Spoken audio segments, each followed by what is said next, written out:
Bonjour à tous.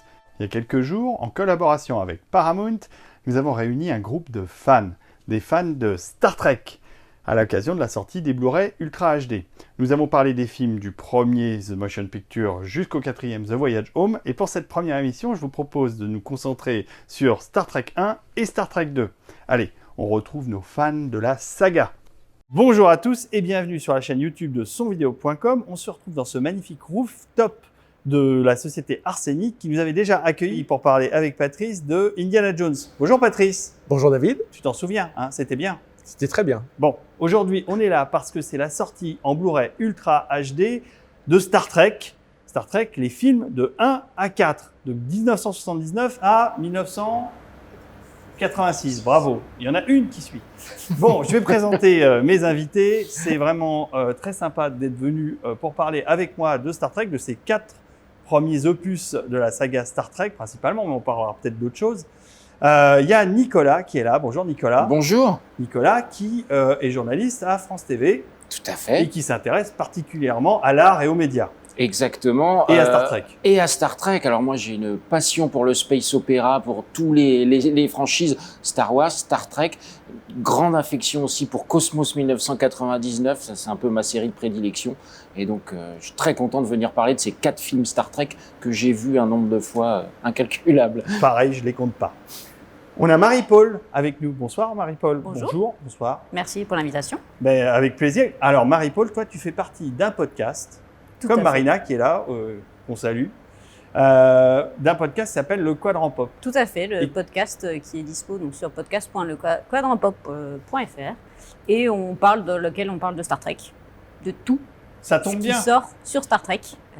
Et donc vous êtes fan de Star Trek. Et alors moi je suis une nouvelle fan de Star Trek. Ah bon? Et oui, je suis arrivée à Star Trek avec les films de J.J. Abrams. Tu vas nous en parler.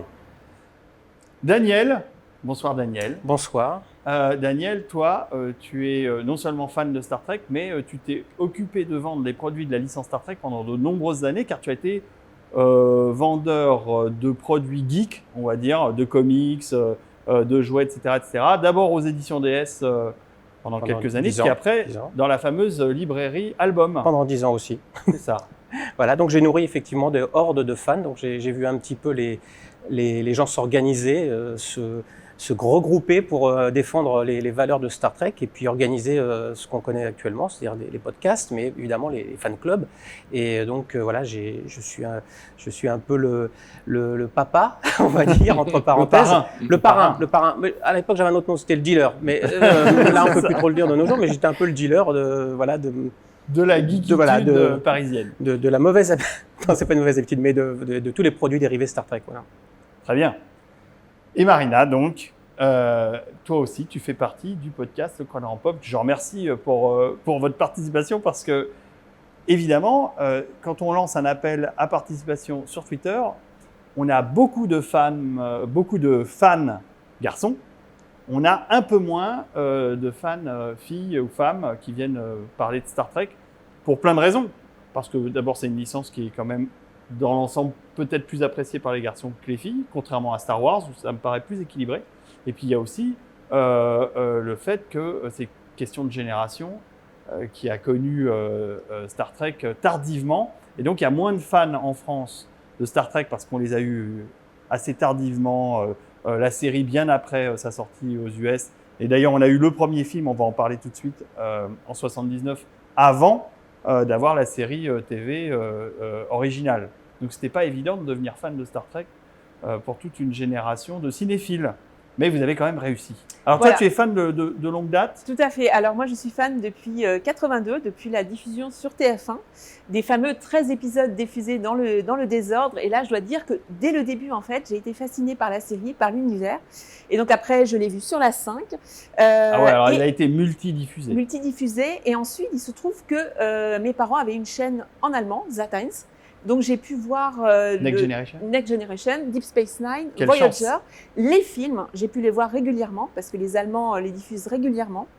J'ai vu Star Trek 6 au cinéma lorsqu'il est sorti. Et bon, il se trouve que je ne suis pas que fan de Star Trek. Bah non, mais en on fait, n'est jamais Star que fan de Star Trek. a été la clé d'entrée Et en fait, je me suis jamais retournée, en fait. C'est-à-dire que je me suis jamais posé de questions sur mon amour de la SF. J'ai toujours été fan de SF, je suis toujours fan. Je m'intéresse à sous toutes ces formes, littérature, BD, film. J'ai même été voir Elitala quand il est sorti. À Elita. Voilà, comme c'est un film muet, enfin, je veux dire, la prononciation, je l'ai pas retenue, mais il se trouve qu'à l'auditorium du Louvre, il l'avait diffusé il y a une dizaine d'années, et j'avais été le voir. Donc, même les films muets, les séries des années 30. Oui, pas de... Pas de ségrégation dans la SF, c'est toute la SF. Mais Star Trek a été vraiment ma clé d'entrée dans la SF. Et j'adore. Et j'ai vu Temps X aussi, avec les frères Bogdanov nous ont et tous la quatrième dimension. sevrés à la science-fiction. Il faudrait juste rajouter que Daniel est très humble, parce qu'il a oublié de mentionner quand même que c'est une star. Parce qu'à l'époque où Star Trek est repassé à la télé, notamment sur la 5, si je me souviens bien, t'es paru dans le journal actuel. C'est vrai. Habillé en Spock. Avec des oreilles de Spock. C'était en couve, non, c'était pas la couve, mais. On n'était pas en couve. La couve, c'était Star Trek. Voilà, ouais, c'était un enfant qui avait des oreilles de Spock, parce que c'était Doug Headline qui avait été faire un reportage. C'est ça, c'est Doug. Et alors, j'étais là pour deux raisons. Défendre évidemment la cause. Évidemment. Important. Face à Star Wars, qui nous opprimait. Et j'étais surtout là aussi pour vendre des oreilles en plastique. Donc, parce qu'il faut dire que la demande, quand le téléphone sonnait, c'était est-ce que vous avez des oreilles? Alors, ma réponse était systématique. Oui, j'en ai mais deux. Je les vends pas. et ça faisait pas rire les gens, ils comprenaient pas. Ils voulaient les oreilles de Spock. Donc, c'est vrai que on avait été un petit peu à l'époque.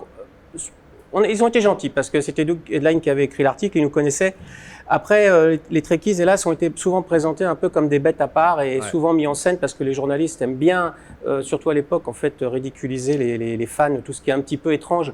Alors, quand Bruno avait été interviewé, il avait filmé en contre-plongée avec un spot vert. Enfin, c'était un petit peu... Dans tous les univers de science-fiction, on avait tendance un peu à grossir le trait.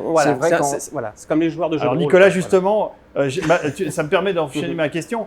C'est facile de parler de Star Trek à la télévision? Ça n'est pas facile. C'est pas la franchise la plus facile à aborder et à présenter à la télévision. Star Wars, il y a aucun problème. Ça fait vraiment partie de la culture populaire. Il y a un vrai plaisir et il y a un vrai public pour Star Wars. Tout ce qui est l'univers Marvel, ça marche très bien. On n'a aucun problème pour parler de ça. Je pense, et on aura sans doute l'occasion de leur dire souvent pendant cette discussion, Star Trek malheureusement est arrivé peut-être un peu tard en France et beaucoup de gens l'ont découvert peut-être même trop tard avec la série originale qui avait déjà un peu vieilli. Je pense qu'en 1982 on avait déjà vu des choses comme Galactica ou la Guerre des Étoiles. Donc forcément, quand on voit les effets spéciaux des années 60, ça peut dérouter un peu. Et malheureusement, on continue encore aujourd'hui à avoir Star Trek égale les oreilles pointues. Donc pour nous, c'est pas forcément très simple. Ma faute, j'en ai vendu. C'est de ta faute. Pour rebondir là-dessus, moi je dois dire qu'avec mes yeux, j'avais 6-7 ans quand j'ai découvert la série. J'ai pas vu le côté années 60, j'ai pas vu le côté cheap, j'ai rien vu de tout ça. Oui. Moi, j'ai juste vu les scénarios. T'as eu l'émerveillement. L'émerveillement, les oreilles, n'en parlons même pas. Il se trouve que j'ai participé à un autre podcast pour Spoilers. Et en fait, j'ai expliqué pourquoi j'étais fan. Et c'est les oreilles. J'adorais les oreilles de Spock. Le personnage de Spock est fascinant. J'ai dessiné des oreilles pointues à tout ce que je dessinais, tous les personnages, pendant des années. Oui. Elles sont fascinantes. C'est le côté elfique aussi. Oui, il y a une chose indéniable avec Star Trek, malgré tout, justement, le fait que ce soit tourné évidemment à une époque où les effets spéciaux ne sont pas ce qu'ils sont aujourd'hui. Il y a quand même quelque chose d'intéressant, c'est que je pense que même maintenant, si on montre un épisode de Star Trek à un enfant de 5 ans, il va être pris dans le visuel et dans la narration. Il y a toujours quelque chose d'intemporel dans Star Trek. C'est pour ça que je pense que malgré les générations, c'est une série qui perdurera et qu'il y aura toujours peut-être justement des fans qui seront un petit peu à part des autres fans. C'est-à-dire que les fans de Star Trek s'identifient justement par le fait que c'est une utopie et qu'il y a quelque chose, il y a un espoir. L'espèce humaine ne va pas juste exploser et se nourrir et se battre dans des décombres, même si dans l'histoire de Next Generation de Star Trek, on peut aborder ce thème de Troisième Guerre mondiale. Mais en tout cas, c'est une série qui apporte quelque chose d'optimiste et qui apporte surtout un argument aussi scientifique. C'est-à-dire on voit qu'on est amené à explorer l'espace. On le voit, les technologies sont de plus en plus vont de plus en plus dans ce sens-là. On a des fusées qui se posent verticalement comme dans les films de science-fiction des années 50. Oui, ça faisait rire tout le monde à l'époque. Ça fait plus rire personne. la fusée se pose verticalement comme dans un film de science-fiction des années 50. Donc voilà, Star Trek a toujours, je pense, ce potentiel de séduction, même si effectivement en France on a un peu raté le coche et que c'est vrai que la série serait peut-être plus culte si elle avait été diffusée à l'époque, même de manière homéopathique, comme d'ailleurs les séries pouvaient l'être à l'époque à la télévision française. Il ne faut pas oublier qu'on avait rarement 48 épisodes de Columbo qui s'enchaînaient. C'était 12 épisodes et on passait une autre série. Et voilà, c'est sûr qu'on a raté le coche. Ça, oui, c'est sûr. Les grandes chaînes achetaient les Voilà, séries après, juste voilà. de manière très fractionnelle. Après, le côté peut-être français, c'est-à-dire le côté cartésien, le côté justement, on est très fort dans la science-fiction. On a des créateurs, on a eu des créateurs très importants, mais on est toujours un petit peu cartésien. Donc avant que Star Wars ne brise le mur, on va dire, de la science-fiction populaire, voilà, c'était un peu compliqué, quoi. Et d'ailleurs, quelques années avant que Star Trek n'apparaisse, il y avait une coproduction entre la télévision allemande et l'ORTF qui avait simplement mis des billes, qui s'appelait Commando Spatial, Raoul Patrouille Orion, Exactement. une série de science-fiction en noir et blanc qui est quand même assez dingue. Quand on regarde, il y a un effort sur les décors. Ça a été diffusé en Allemagne, je crois qu'il y a un petit culte autour de cette série. Des gens disent que Roddenberry France, serait passé en Allemagne. Ce ne serait pas impossible, parce qu'il y a quand même quelques similitudes. En France, cette série-là, Et oublié. oubliée complètement. Et c'est très bien. Et c'est bien fichu, ouais. Bon, alors revenons, vous avez parlé un peu tous de ce qui vous plaisait dans Star Trek. Moi, j'ai envie de demander à Nicolas, quels sont les éléments qui t'ont fasciné spécifiquement dans les premiers films que tu as pu voir, peut-être à l'époque ou un peu après? Alors, moi, globalement, sur les 4 films, ce qui m'a plu, c'était les effets spéciaux. Je fais pas de différence entre le 1, le 2, le 3, le 4. Moi, l'univers spatial et les films qui se passent dans l'espace, ça m'a toujours attiré. Je pense qu'en fait, c'est Goldorak qui m'a donné ce goût-là à l'origine. Donc déjà ça, moi, ça m'a beaucoup plu. Le goût du mystère qu'on avait dans le premier film, ça, j'ai toujours adoré aussi les films de science-fiction qui nous faisaient un peu rêver, qui proposaient des choses un peu mystérieuses. Le twist du premier film à la fin, moi, je n'avais pas vu venir. Je l'ai vu, j'étais assez jeune et j'avais adoré l'idée. Bon, voilà, peut-être un peu moins aujourd'hui. Et puis l'équipage, cette espèce d'aventure. Vraiment, il y a une espèce d'alchimie et aussi, alors, d'un film à l'autre, c'est pas forcément toujours le cas, mais cette idée, comme on le disait déjà, que dans Star Trek, il y a aussi cette idée tout le temps de vouloir résoudre les choses sans forcément utiliser le conflit, La violence. sans utiliser la violence. C'est particulièrement vrai dans le premier. Dans le premier, il n'y a pas de violence particulièrement. Le quatrième, c'est un film sans violence. Il y a une menace, il n'y a pas de violence. Le quatrième, il n'y a pas de méchant, il n'y a pas de violence. Moi, c'est vraiment quelque chose que j'aime et que je ne retrouve pas forcément dans d'autres franchises de science-fiction. Bon, dans le 2 et le 3, il y a quand même des batailles c'est pour ça que j'en ai pas parlé. Mais le 2, on aura l'occasion d'en reparler. Alors, justement, le 1 et le 4 sont très Roddenberry. Et justement, Roddenberry était un peu contre l'idée d'avoir des Klingons, enfin, vraiment d'avoir du conflit militaire et des lasers. Et il aimait effectivement le côté plutôt à la Cousteau, à la découverte de l'inconnu et d'aller dialoguer avec l'inconnu, justement. Marie-Paul, c'est quoi ton approche de Star Trek? Quels sont les éléments qui t'ont séduit? Marina, c'était Spock, par exemple, enfin en partie, entre autres. C'est quoi les éléments qui t'ont fasciné dans Star Trek? La SF déjà. En fait, Le côté je suis fan de SF depuis très longtemps, pareil comme Marina, aussi bien en film qu'en littérature, qu'en bande dessinée ou même en série. Et plein de choses, c'est-à-dire l'exploration spatiale, le côté scientifique, effectivement, le côté aventure, l'alchimie entre les personnages. Il y a beaucoup d'éléments ce que je trouve qui m'a assez perturbée en voyant du coup les premiers films versus les derniers films, les 3 derniers films, en sachant que je suis passée par les dernières séries. Oui, parce aussi. que toi, tu as découvert, comme tu nous le disais au début, tu as découvert Star Trek par J.J. Abrams en 2009, donc en fait, de manière relativement récente. J'avais dû tomber sur 1 ou 2 épisodes plus jeunes des vieilles séries, mais j'en ai pas souvenir. Et c'est vraiment avec ces 3 films-là que j'ai vus au cinéma pour chacun, où je me suis plongée dans l'univers, et avec ensuite l'arrivée de Discovery que j'ai suivi religieusement les nouvelles séries qui sont les nouvelles sur séries, Netflix, Picard, Lower Decks, etc. ou Amazon pour Picard. Ou Amazon, tout à fait. C'était trop action par moment, effectivement, dans d'aller à Abrams, et du coup, d'avoir, même dans Discovery aussi, même un peu dans Picard parfois aussi, en fait, je réalise, mais il y a quand même toujours cette volonté d'aller toujours plus loin, d'aller toujours. To boldly go where no man has gone Voilà, before. c'est ça, c'est vraiment la découverte de Daniel, t'as bien appris l'inconnu ta leçon. qui est fascinante, que moi j'adore parce que c'est toujours aller plus loin et toujours de découvrir des choses sans pour autant normalement interagir selon si on suit les règles de la fédération avec les coutumes et les populations locales, etc. Donc non, je trouve ça super quoi. Quand tu as découvert les premiers films, tu as trouvé vieillot ou esthétiquement intéressant parce qu'il y a quand même 30 années ou 40 ans entre les premiers et les derniers. C'est vrai. Moi, je les trouve toujours aussi magnifiques et fascinants et je suis très très heureux qu'ils sortent en Ultra HD parce que enfin, on va pouvoir voir de nouvelles copies de ces films parce que ça fait quand même très longtemps qu'on a les Blu-ray et que même les copies d'origine, je pense que les masters datent quand même de pas mal d'années. Là, de pouvoir découvrir des nouveaux masters, pouvoir replonger un peu plus encore dans l'image avec l'Ultra HD, ça va permettre de découvrir de nouveaux détails. Et toi, quand tu as découvert ces premiers films, après avoir vu les plus récents, ça n'a pas été trop choquant? Choquant non, parce que je m'attendais quand même à avoir des productions de l'époque, donc je savais que ça serait complètement différent.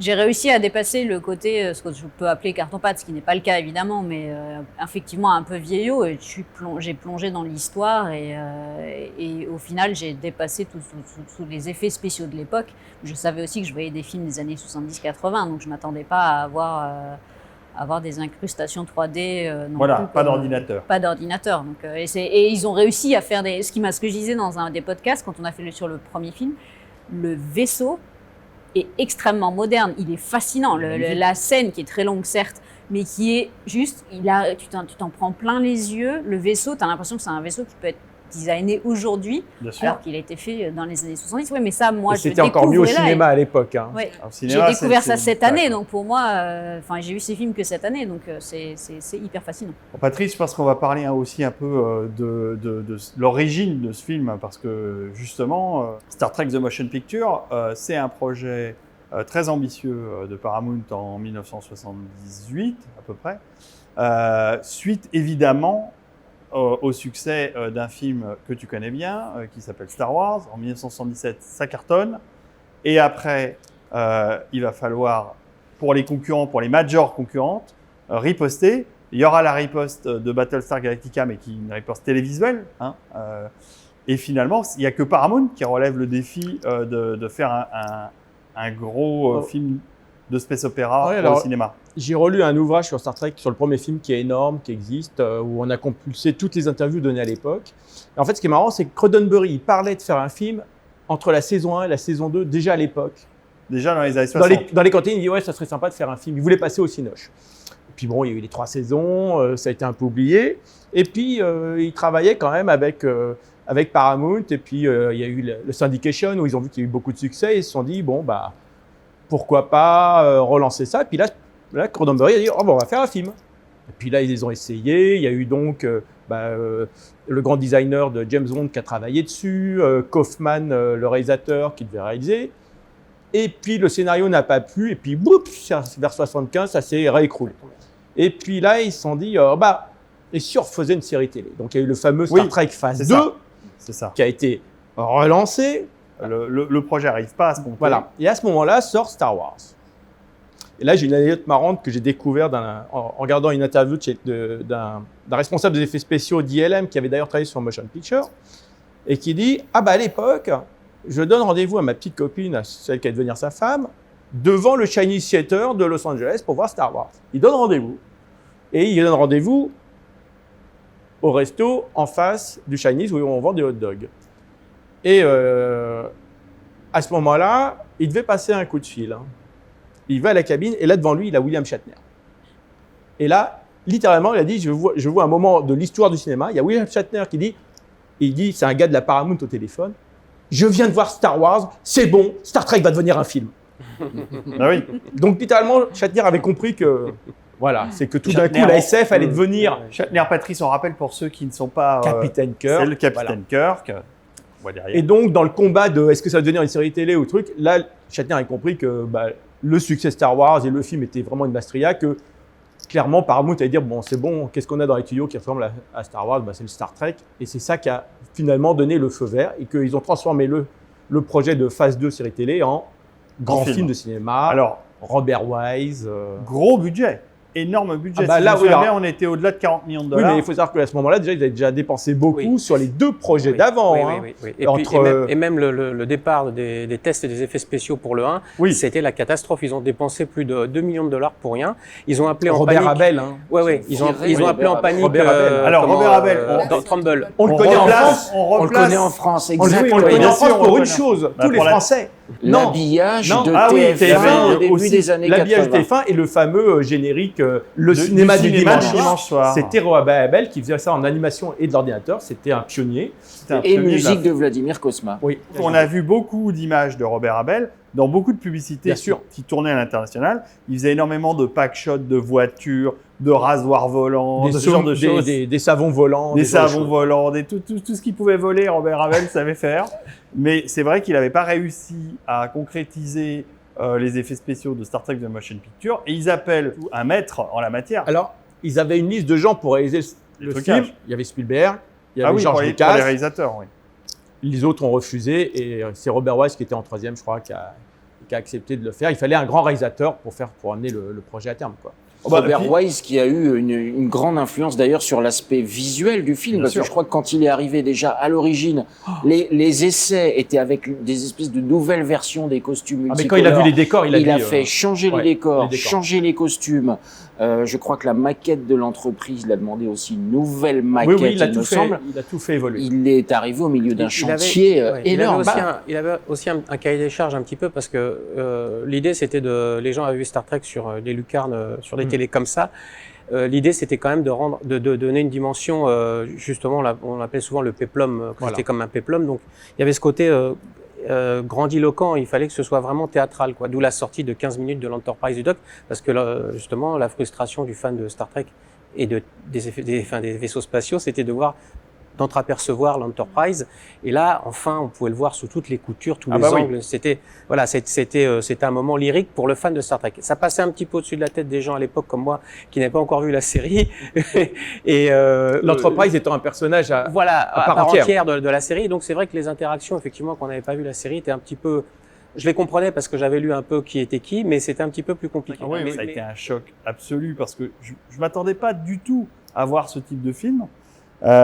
Et surtout, évidemment, une des choses qui m'a marqué, c'est la musique de Jerry Goldsmith. Le thème formidable de Star Trek The Motion Picture, qui va être évidemment repris plus tard pour Next Generation pour faire le thème du générique de la série, ce qui veut dire à quel point il était formidable. Et puis après, ils ont redemandé à Goldsmith de faire le thème pour Voyager. Puis les effets spéciaux, je crois qu'on n'avait jamais jamais vu. Le passage en warp dans la série, c'était. Tu fais bien le warp. Non, mais c'était un tel volume. Quand l'astéroïde est pris dans le conduit, il y a un peu ça. Mais c'est en termes de volume surtout. C'était un délire, c'était un vidéoclip de 2 heures de musique et des effets spéciaux. C'était quasi une expérience, je veux dire, un peu sensorielle. Et voilà, c'est vraiment un trip ce film. Des gens cherchent souvent, oui, mais le scénario, non, tu regardes, tu t'assois, tu te laisses aller, quoi. Et ça marche. Ma fille qui a 7 ans, quand elle a vu des images du film, c'était genre waouh. Mais il a très bien tenu le test du temps, je trouve, ce film. Et visuellement, il est toujours impressionnant. Et en fait, les gens disent effectivement qu'il est lent et tout ça. Ils avaient reproché à l'époque le côté péplum, le côté lent, un peu grandiloquent, c'est vrai. Et on prend notre temps quand on rentre dans Voyager et qu'on pénètre de plus en plus profondément dans la structure. Mais la scène, elle est contemplative et on a envie de s'y perdre. Et la musique de Goldsmith, en plus, est jamais répétitive. À chaque fois plus on rentre dans Voyager, plus la musique devient justement un peu ésotérique, lancinante, avec des. Donc voilà. Non, mais il y a le thème des Klingons au début. Ce thème est magnifique. Le thème d'Ilia aussi, qui est un peu plus romantique aussi, joli. D'ailleurs, moi, je regrette de pas avoir. Je l'ai découvert en DVD malheureusement.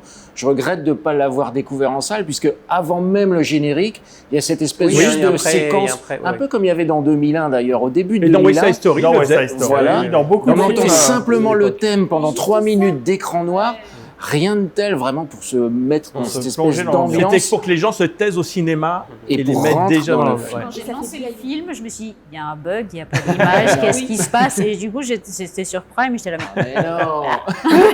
bah oui, mais bon, là, tu peux te poser des questions. Et en fait, ce qui est impressionnant, on parlait de Douglas Trumbull, c'est qu'à la fin, en fait, une fois que le film se termine, c'est son nom qui apparaît en premier. Ah Donc ouais. je trouve ça Oui, parce incroyable. qu'il en fait, il a souffert. Douglas Trumbull, donc, Ah oui, qui il a est souffert. le Ouais. responsable Ça, des ouais. effets spéciaux, Il a in fine, souffert, ouais. Star Trek.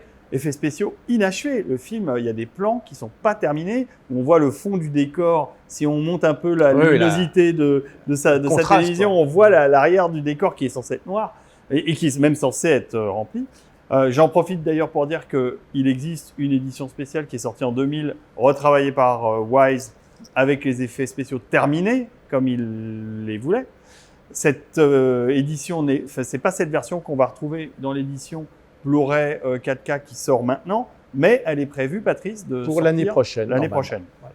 Donc on aura l'occasion de se revoir, de reparler de Star Trek. Et donc Douglas Trumbull, je rappelle pour ceux qui ne le savent pas, que c'est un des maîtres des effets spéciaux. Il a appris sur 2001 et il a fait des effets spéciaux de films tels que Blade Runner, Rencontre du troisième type, juste avant Star Trek.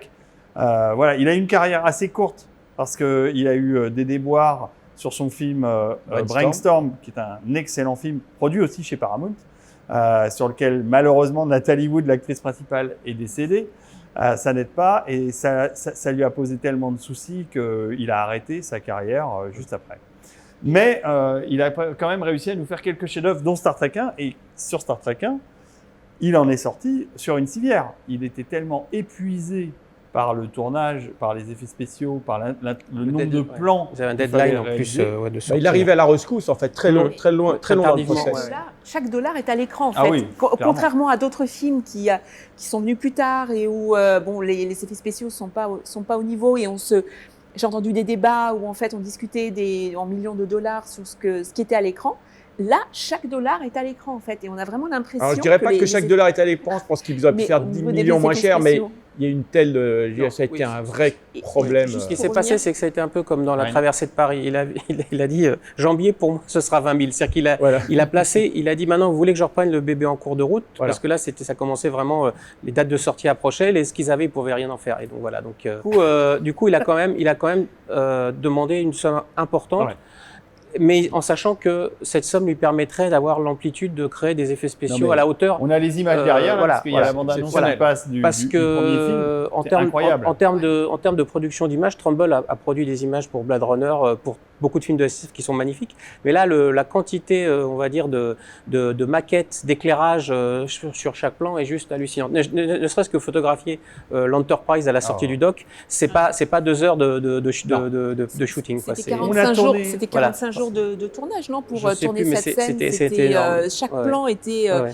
était énorme, tourné, ouais. c'était Ouais. par jour. Sur le premier aussi, moi, il y a quelque chose dont je voulais parler, que je trouve absolument magnifique, c'est l'Enterprise elle-même et l'intérieur de l'Enterprise. Très, Les très bien. quartiers de Kirk, la grande salle de briefing, il y a un design assez 70, Sublime. assez lounge, et je trouve même qu'on retrouve un peu des couleurs et des formes qui préfigurent un peu l'Enterprise D, avec un côté parce que croisé. c'est la même personne. Eh ben, c'est pour ça. C'est Andrew Probert.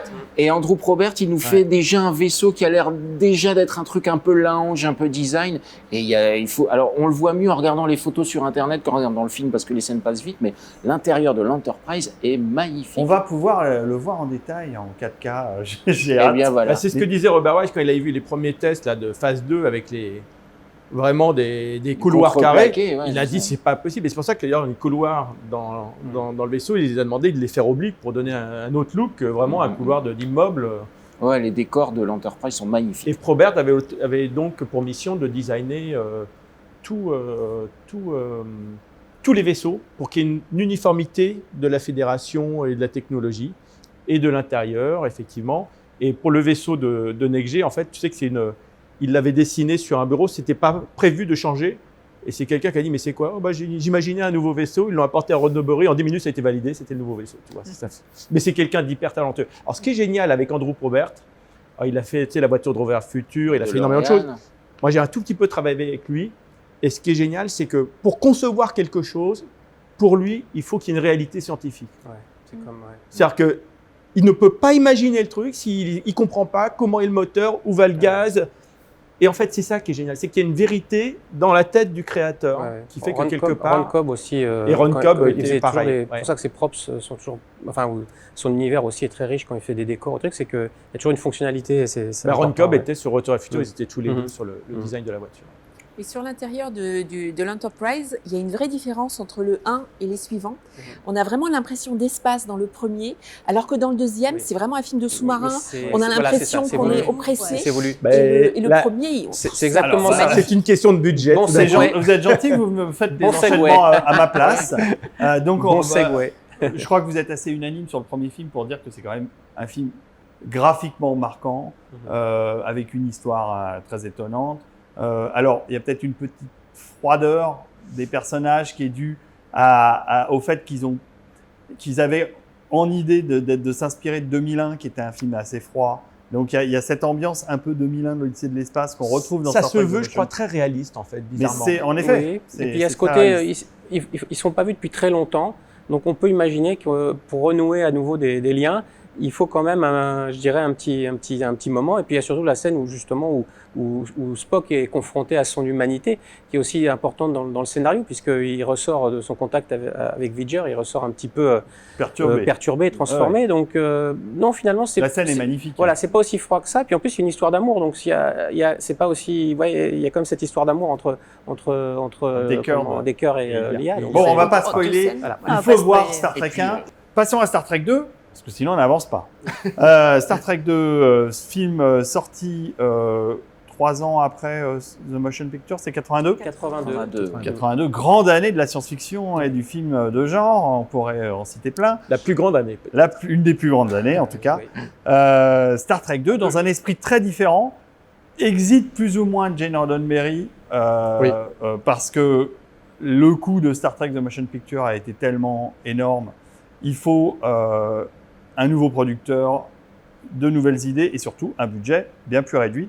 Et là, c'est un spécialiste de la télé qui va s'en occuper, c'est Harve Bennett. Harve Bennett à qui on doit L'homme qui valait 3 milliards, par exemple. Super Jamie. Et Super Jamie.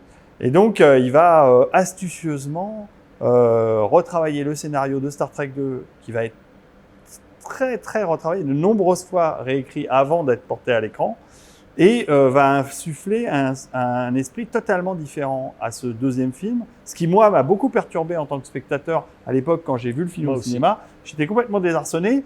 Plus de musique de Jerry Goldsmith. Qui c'est ce petit jeune de James Horner là qui nous fait des thèmes bizarres. De Zazu.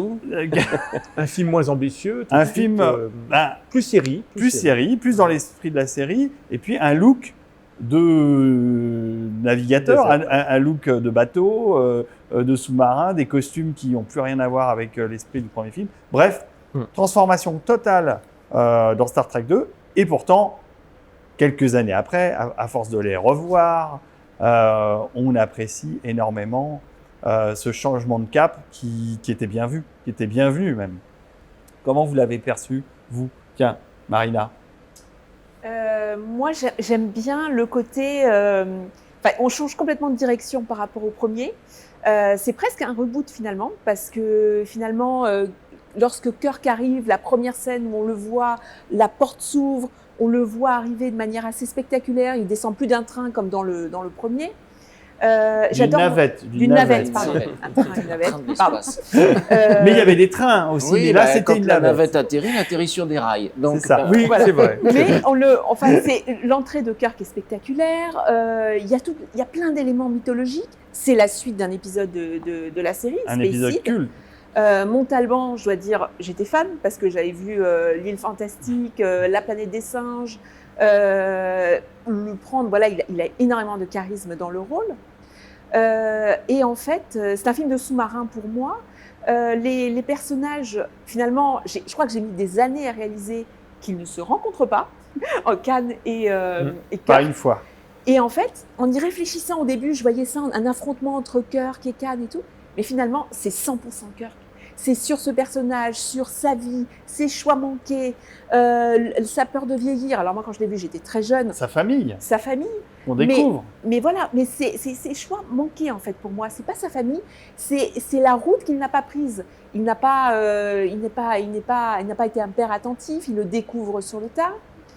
Toutes ces thématiques, je les trouve particulièrement intéressantes. Puis alors Khan qui est revanchard, qui revient et qui est furieux que la fédération l'ait laissé sur Alpha Ceti, qu'il ne soit jamais revenu le voir, qu'on confronte Kirk en fait à ce qu'il a, à ses choix. Voilà. Et puis alors Génial méchant. On peut citer la phrase d'Hitchcock qui disait plus le méchant est bon, plus le film est bon. Ouais. En gros, je ne sais pas tout à fait ce qu'il a dit, mais Il faut peut-être rappeler d'ailleurs que le personnage de Khan, il vient d'un épisode de la on l'a dit série tout à l'heure, originale. mais tu peux le répéter, Nicolas. mais c'est là où on voit que c'est très très bien écrit, parce qu'on n'avait pas besoin d'avoir vu l'épisode. Ouais, Je n'ai Et ça pas vu marchait très bien. l'épisode Et ça, j'ai là, bravo à plongé Nicolas dans le Meyer, film. parce que on n'avait pas besoin d'avoir vu l'épisode que ça fonctionne. Alors, un autre Nicolas, Eh oui, Nicolas ouais, Meyer, le réalisateur de Star Trek 2, qui reviendra pour le 6, dont on espère une sortie pour ultra la HD sé- aussi rapidement. Et le scénario du 4 qu'il a co-signé. Du 4 aussi. Ouais. Ce qui d'ailleurs, je ne sais pas si je l'ai dit, je vais le répéter, les films de 1 à 4, c'est un choix tout à fait judicieux de la part de Paramount, puisque ça forme une espèce d'arc narratif, même si c'est vrai que le premier est un peu à part par rapport aux autres. En tout cas, à partir du 2 jusqu'au 4, c'est une presque trilogie. c'est une seule histoire. C'est une trilogie. C'est une histoire qui s'enchaîne. Ce qui est intéressant dans le 2 et qui justement va progresser dans le 3 et le 4, c'est qu'aussi pour la première fois, moi je trouve, on va commencer à parler de l'âge des personnages. Kirk va commencer à avoir la vue qui baisse, si tu me passes l'expression. On a un sentiment de famille aussi qui commence un peu à se développer entre cet équipage. Ça va être de plus en plus fort on peut même aller jusqu'au 6, parce que là, nous, on s'arrête au 4, mais ça va même jusqu'au 6. Cette espèce de réflexion sur la famille qu'on se choisit et le temps qui passe. Et L'amitié. je trouve- Et l'amitié. L'amitié. Et c'est quelque chose qui est extrêmement intéressant dans le deuxième, ça qui était un peu moins présent évidemment dans le premier. Et là, il y a quelque chose qui démarre, qui va relations nous humaines. emmener pendant 3 films. Et ça, c'est vraiment très touchant. Bah, aussi. c'est très touchant et ce qui est génial, c'est que les personnages qu'on avait déjà appréciés particulièrement dans la série, là, pour ceux qui connaissent pas la série, s'ils découvrent juste les films, ça permet de redécouvrir les personnages, de s'y attacher. C'est ça qui fait la beauté d'une histoire, c'est quand on aime ces personnages. Et là, ils prennent tous, au fur et à mesure de ces 3 films, des dimensions, une Humaines. profondeur Ouais. qu'ils avaient clairement pas dans le premier film, qui était nettement plus axé sur l'histoire, le C'était visuel. le gros reproche, en fait, ils l'ont bien noté, du premier, c'était ce côté froid. Et là, ils sont vraiment revenus, en fait, à l'essentiel du succès de la série, pourquoi on aimait la série. C'est le triptyque Kirk, Spock, McCoy. Et Nicolas Meyer, je pense qu'il a bien compris que des épisodes comme de Star Trek classique, comme Spock se bat pour sa fiancée, Sam Octane. Amok Time. Amok Time, voilà, où en fait on voit justement que Spock qui perd son masque et qui tout d'un coup fait Jim et en souriant et se recompose. Voilà, donc il a bien compris que l'essentiel de Star Trek aussi c'était cette chaleur entre les personnages, Cette cette alchimie. amitié, cette alchimie. quoi. Alors, ce qu'on n'a pas dit, c'est que après Star Trek 1, il y a eu aussi un élément très important, c'est que tous les acteurs de l'équipe ne voulaient pas re-signer pour un nouveau film. Donc, c'est vachement intéressant de voir à quel point ce deuxième film a eu du mal aussi à se mettre en route. Et au final, ça se voit pas du tout parce que là, on voit des images justement de Star Trek 2 juste derrière nous et on voit cette fameuse scène, la première scène d'image de synthèse dans un film, Ouais. une des plus célèbres, une référence totale en matière de création de synthèse. C'est un marqueur, hein, Nicolas. Je ne sais pas si tu te souviens de l'émotion, moi, que j'ai eue quand j'ai vu cette première scène. Et ça vieillit pas trop mal en plus. Bah, je très beau. trouve Ça que reste très cette beau. espèce d'apparition Graphiquement- d'océan, le fait est que ça devait être rudimentaire par rapport à ce qu'on fait aujourd'hui, mais je trouve que visuellement, ça reste assez joli. Alors pour les gens qui ne connaissent pas, c'était la division effets spéciaux de chez George Lucas, ILM. Et les gens qui ont travaillé là-dessus, c'est ceux qui, quand Lucas a vendu sa société, c'est devenu Pixar. C'est les Exactement. gens qui ont fait Pixar, qui ont fait Toy Story, ils C'était étaient déjà les sur. techniciens de Pixar. C'est eux qui ont fait cette séquence. Oui, Ils ont fait cette séquence-là, ils ont fait une autre séquence magnifique pour un autre film qui s'appelle Le secret de la pyramide, Young Sherlock Holmes. Young Sherlock Holmes, où il y a une histoire on voit un vitrail qui prend vie. Et là aussi, c'est de l'image de synthèse par l'équipe de Pixar John Lasseter était sur ces 2 séquences. Exactement. Donc, il s'est passé des choses dans Star Trek 2. Marie-Paul, toi, tu l'as découvert aussi donc, plus récemment. Tout à fait. Et ça t'a pas un peu surpris, tout ce changement de costume, de décor, d'ambiance? Si, forcément, évidemment, c'est assez surprenant après ce premier space opéra 2001 éthéré, où tout le monde, effectivement, tout est froid, mais c'est quand même de la découverte. Et là, on va sur une planète, c'est du sable, on dirait un peu des pirates avec leurs costumes complètement défouraillés. Moi aussi, je serais hyper vénère au bout de 15 ans d'être sur cette planète où il n'y a plus rien à manger à part du sable. Je comprends Cannes et j'aurais été aussi effectivement pleine de revanche. C'est ça, c'est Alpha 6. Et effectivement, ce méchant est juste fascinant et ultra charismatique. Il porte le film, même si on explore surtout la vie de Kirk, comme disait Marina.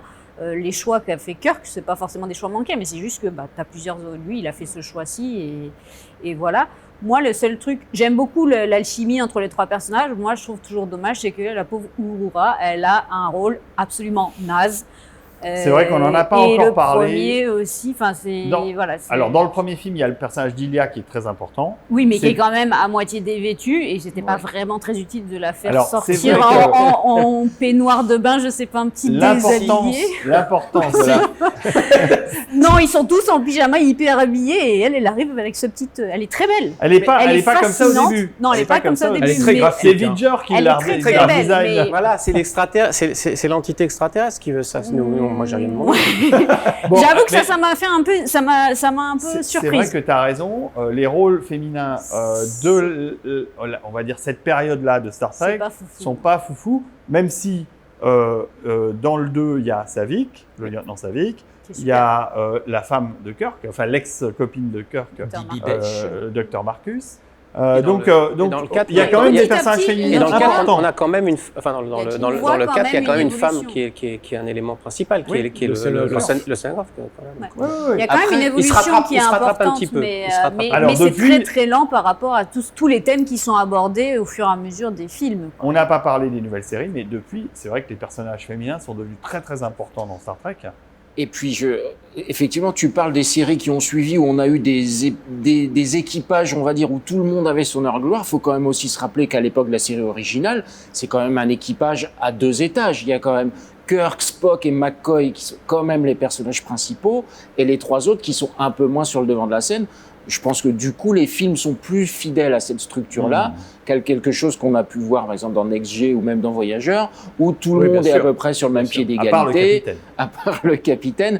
Et voilà, moi, je trouve que les films, effectivement, c'est regrettable parce que bon, si Tchekhov dans le 2e, il a son petit quart d'heure de gloire. C'est aussi l'image de l'époque, c'est pas surprenant. Moi, je le vois par le prisme bien sûr. C'est aussi, ça aurait été aussi, ouais, bien sûr. Non, c'est aussi pour des questions budgétaires, c'est qu'on peut pas payer tout le monde au même niveau de star. Et après, c'est une question d'écriture. C'est des personnages qui n'ont jamais été vraiment très développés dans la série. Oui. Et attention, Nimoy et Shatner, par leur contrat, dès le premier film, négociaient, avaient droit de regard sur le scénario. C'est pour ça que ce motion picture, il réécrivait dans la nuit pour le matin. Et que de toute façon, c'est connu comme William Shatner s'attribue des dialogues parce qu'il se dit c'est moi la star, c'est moi. Et puis donc les seconds rôles, ils en pâtissent tout le temps. Mais ça aurait été scénaristiquement plus difficile de tout d'un coup développer le personnage du Hura comme ça. Donc non, mais c'est sûr que le pire Marie-Paul, c'est dans le 3 où Hura elle reste au placard. Oui, c'est catastrophique. Je la rejoins à la fin du film. Allez-y, sans moi. Ça n'a aucun sens. Je vous rejoins dans le générique de fin.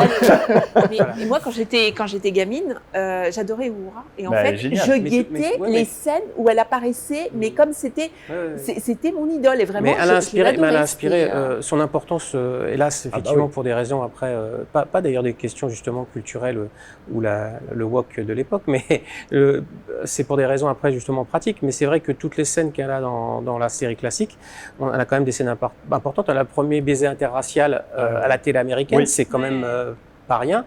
Et puis elle a inspiré Whoopi Goldberg et des tas de petites filles noires américaines qui ont vu enfin une héroïne noire. Oui, parce qu'elle faisait partie quand même des personnages principaux. D'ailleurs, dans Star Trek 3, c'est vrai qu'elle disparaît à un moment du film, mais la scène qu'elle a juste avant, où elle permet à l'équipage de monter à bord de l'Enterprise est très sympa. Et c'est rare d'ailleurs de voir Nichelle Nichols, l'actrice qui joue Uhura, avoir un rôle actif.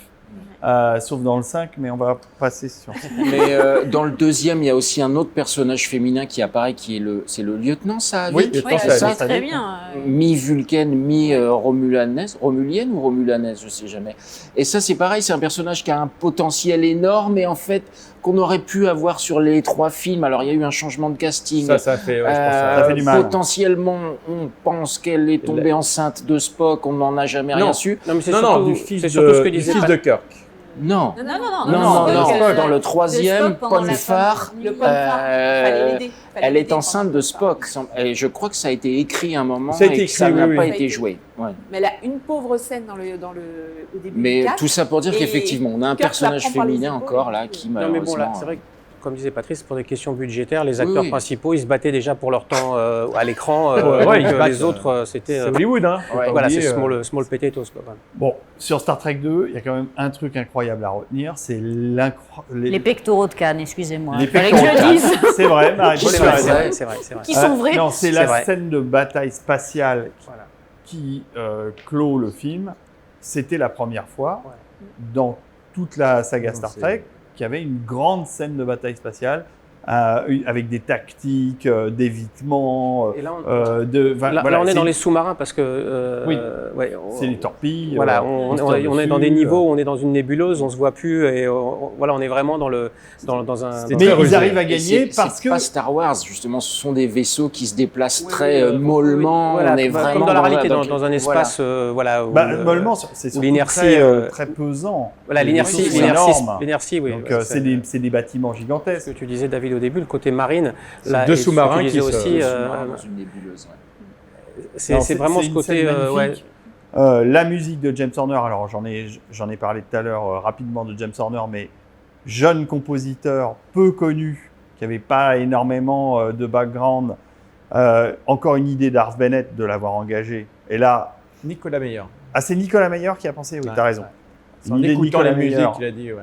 Et il a eu le nez creux, Mm. très très creux, parce que Horner a fait un travail extraordinaire de composition qui aura marqué Star Trek à Là, jamais.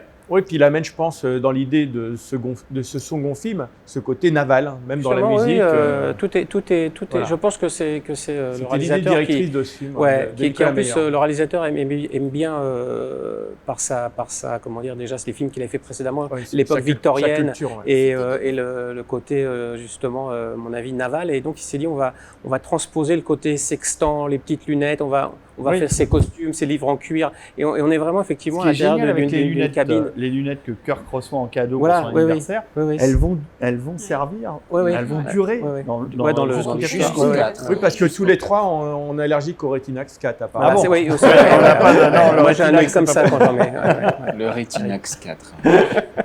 Il y a le Kobayashi Maru aussi qui apparaît Ouais, dans ce génial, film, génial. qui est devenu quelque chose très d'emblématique récurrent dans l'univers de dans Star Star Trek, Trek. bien Oui, sûr. oui. Ultra récurrent. Le test du Kobayashi Maru qui Donc, en fait le- n'a la- pas de solution. Alors voilà, la mission impossible, la mission sans solution, dont seul le cas des Kirk a réussi à. Qui est repris dans le premier film Dans les d'Abrams. films de J.J. Rappelé dans- Effectivement, dans en le le film revoyant après avoir Ouais, mais vu j'ai le jamais 2, ça a su pris si une- cette séquence avait été créée par la fuite.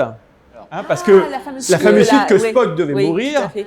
Apparemment, Et donc- ce que Nicolas Meyer raconte, je crois que c'est Nicolas Meyer qui le raconte, que la scène du Kobayashi Maru était prévue, mais pas la mort de Spock. Ah, c'est ça. Et quand Gene Roddenberry a fait fuiter, parce que c'est Gene Roddenberry qui a fait fuiter le scénario et que tout le monde a su que Spock allait mourir, ils se sont dit, on va rajouter cette scène. Comme ça, on désamorce. Et d'ailleurs, dans le film, Spock meurt, la simulation se termine et Kirk lui dit, bah, je croyais que vous étiez C'est mort, mort, vous. ouais. Et le film continue comme ça. Et ce qui se passe après, on ne dit pas, Mais mais... c'est le genre de scène, en fait, on se dit que mobiliser un équipage pour ça, en fait, on se dit que maintenant, la scène, elle aurait lieu sur le holodeck où, Oui, bien voilà, on sûr. mobiliserait pas Uhura, Il Spock, n'y aurait pas et le tout ça pour- simulateur voilà.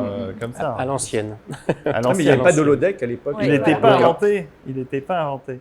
Allez, on s'arrête là. On a déjà bien parlé des 2 premiers opus de la saga Star Trek.